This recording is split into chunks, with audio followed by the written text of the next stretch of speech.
Nah, aku lebih nyaman gitu sama orang yang berpikirannya itu jangka panjang menurut pribadi preferensiku gitu Mas. Karena pertama bawaannya tuh lebih tenang gitu menurutku ya Mas ya, dan selain bawaannya lebih tenang aku pun nggak terlalu pusing. Karena menurutku saham itu jangan dijadiin yang utama juga gitu kan. Jadiin kayak kendaraan tadi gitu. Kita tetap bisa lakuin hal yang lain yang sesuai passion kita gitu. Nggak harus kita orang ibaratnya dibilang wah saham kita harus belajar semua tentang saham, nggak harus juga gitu. Kita ibaratnya ngerti gimana investasi saham, kita lakuin apa yang kita suka gitu. Nah jadi kalau masalah preferensi tadi aku lebih suka yang long term sih Mas. Long term ya, berarti kalaupun misal trading tuh lebih ke swing mungkin ya Mas ya? Biasanya kalau memang ada, aku sebenarnya hybrid juga sih, desain juga, karena kan kita ada nafsu juga gitu kan ngelihat market hari ini misalnya gitu kan naik turun, jadi pengen coba juga gitu ya kan. Ada dananya emang aku pisahin gitu, tapi nggak sebesar untuk long term gitu. Lebih condong ke long term ya Mas ya, karena betul, karena mungkin ketika kita melihat short term volatil gitu ya, mungkin itu kalau di long termnya hanya sebagian besar dari koreksi gitu ya Mas, ada technical tuh mungkin di second wave gitu kan. Yes. Mungkin nanti primary wave-nya tetap bullish lagi seperti itu ya Mas ya. Betul. Nah kalau gue tahu start berinvestasi tahun berapa Mas? Kalau benar-benar untuk milih saham itu aku mulai di 2020 ya Mas ya, berarti ini ARB 15% pengalaman baru ya? Iya.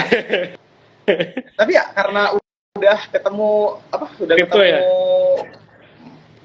ketemu kripto juga, jadi nggak terlalu biasa aja gitu, dan udah ketemu mindsetnya juga gitu ya kan, gimana biar nggak terlalu ambil pusing, jadi aku nggak terlalu ngefek sih, nggak terlalu shock lah gitu istilahnya. Betul. Berarti kripto juga di tahun yang sama 2020. Iya. 2020 ya. Masih sampai sekarang Mas? Masih. Untuk long term juga? Lagi-lagi hybrid juga sih. Aku ada sediain yang top market untuk long term, ada juga yang untuk trading juga. Betul Mas, karena sebagai mungkin kita bicara investasi secara umum gitu ya, karena kita tidak terus belah mata gitu ya Mas. Artinya kan kita di investasi pun juga harus mementingkan diversifikasi gitu kan.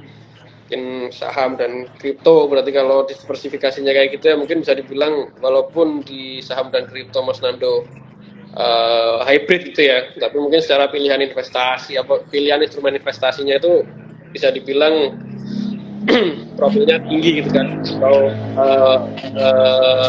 bisa menghadapi risiko, bukan yang avoid risk gitu kan.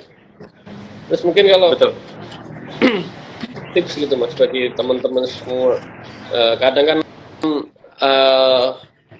mungkin kan ketika Mas Nando memisah akun gitu ya, misal buat trading dan invest gitu kan, itu kan sebetulnya Mas Nando bisa mengidentifikasi profil risiko dari Mas Nando sendiri. Jika kita pertama kali terjun di saham mungkin itu biasanya kan kita masih meraba-raba kan jati diri kita atau profil risiko kita seperti apa. Ada saran atau tips nggak mungkin dari Mas Nando buat seperti trade atau teman-teman Mas Nando semua untuk mungkin ketika kita mulai investasi ya Mas? Risk profil kita seperti apa gitu. Sebenarnya kalau menurut aku pribadi, kunci yang paling penting dalam investasi investasi ataupun trading itu kuncinya cuma satu sebenarnya, money management aja gitu. Gimana kita mengalokasikannya itu di porsi yang kita bisa tenang gitu. Kalau misalnya kita mau coba investasi saham, nah kita ukur dulu, kita tahu nih ilmu kita sebatas mana. Ya jangan masukin modal ibaratnya banyak-banyak juga gitu.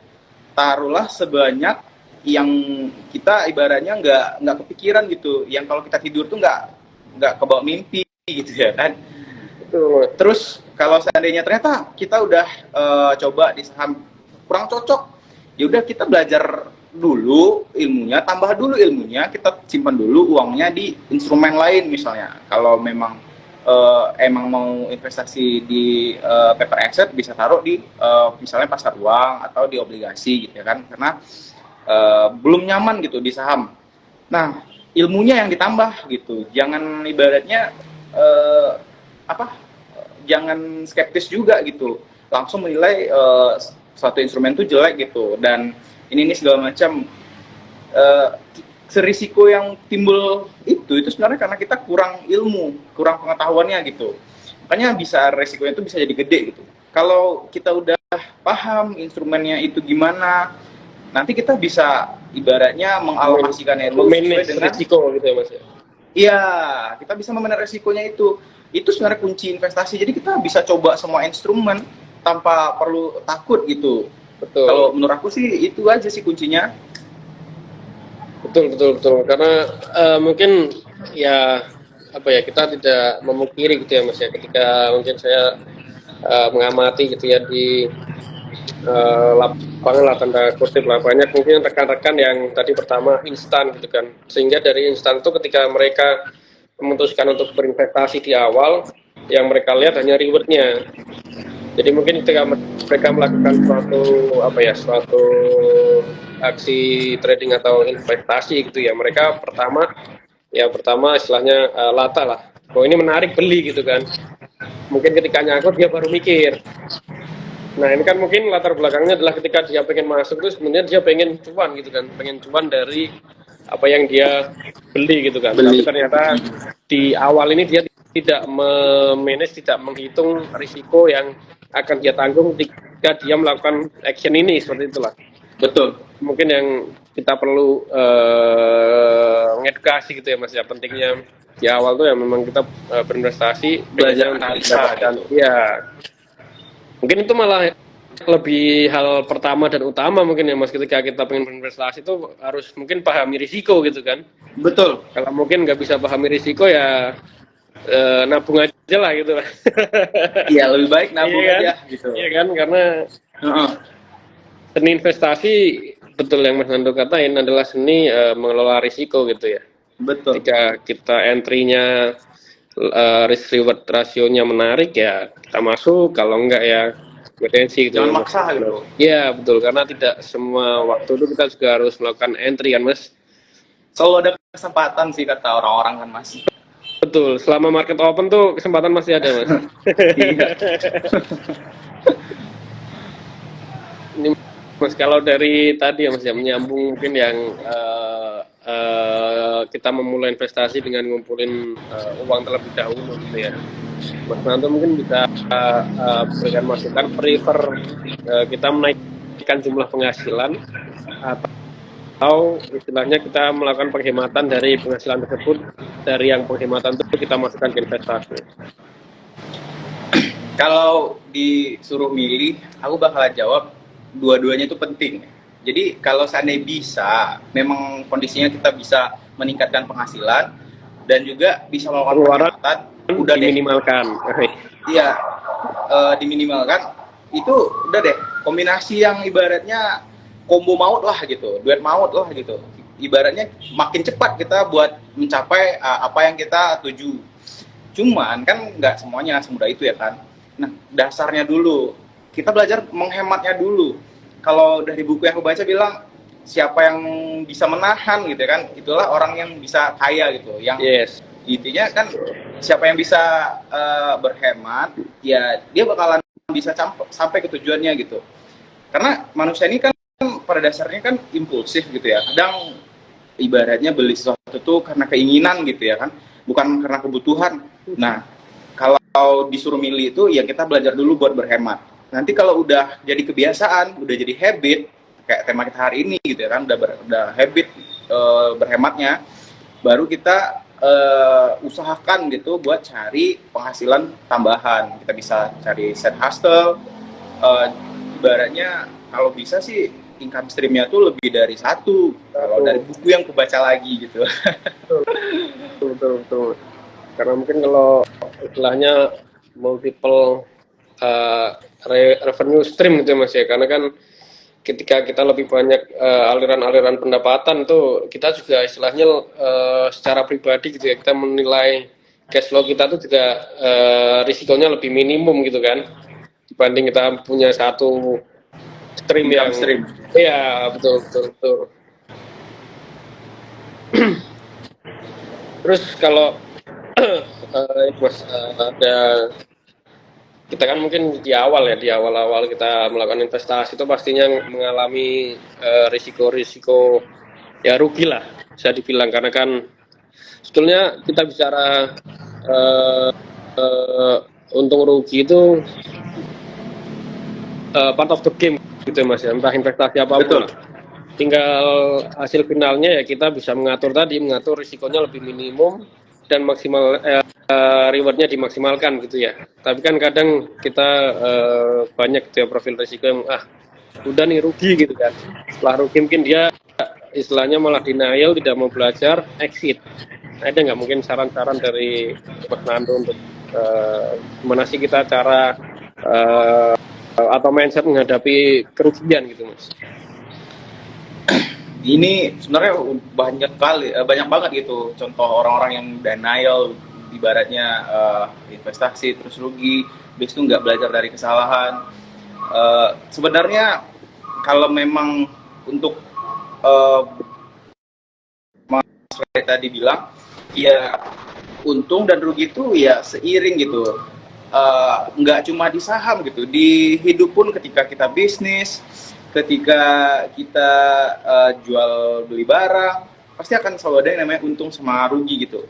Nah, kita nggak boleh menghilangkan fakta itu gitu dalam proses yang kita lakuin gitu. Kita harus terima rugi. Nah, caranya itu jangan sampai rugi terlalu besar gitu. Jangan sampai ruginya itu bikin ibaratnya mengganggu psikologis pikiran. ya, Iya gitu. Ruginya nggak apa-apa, ruginya itu tapi minimal gitu, dibatasin ruginya.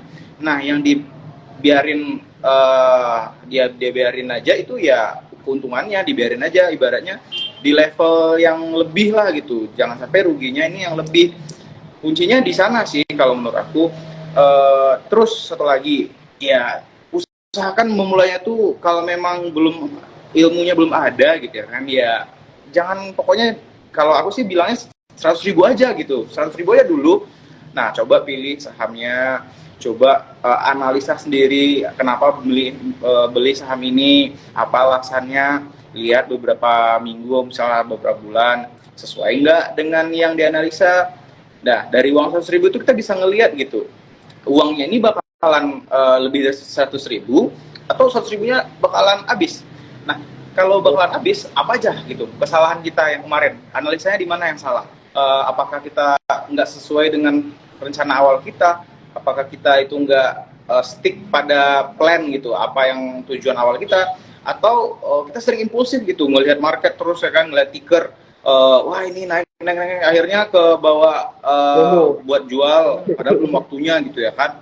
Nah, makanya aku selalu bilang, minimalin dulu aja modalnya gitu, 100.000 aja dulu, sampai udah kebentuk ibaratnya mental atau strategi yang bisa dipakai buat long term, strategi yang kalau dipakai kapanpun, strategi itu tuh yang dipakai gitu, Mas. Setuju Mas.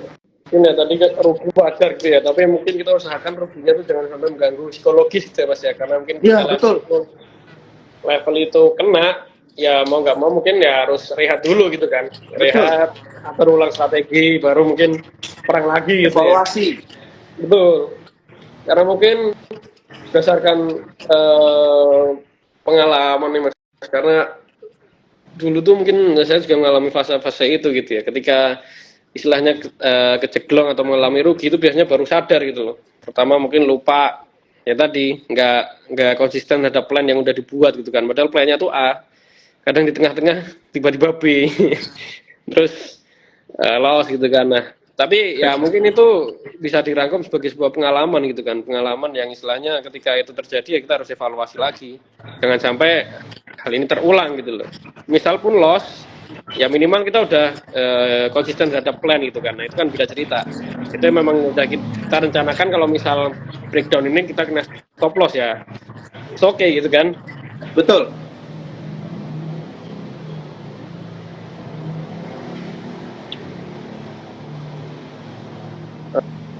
Mungkin ada pertanyaan itu Mas dari investment stock and crypto. Crypto. Udah masuk krisis global nih bos, coba cek harga pada mahal dan langka nggak? Mungkin ada view dari Mas Nandu sendiri mungkin dari pertanyaan ini.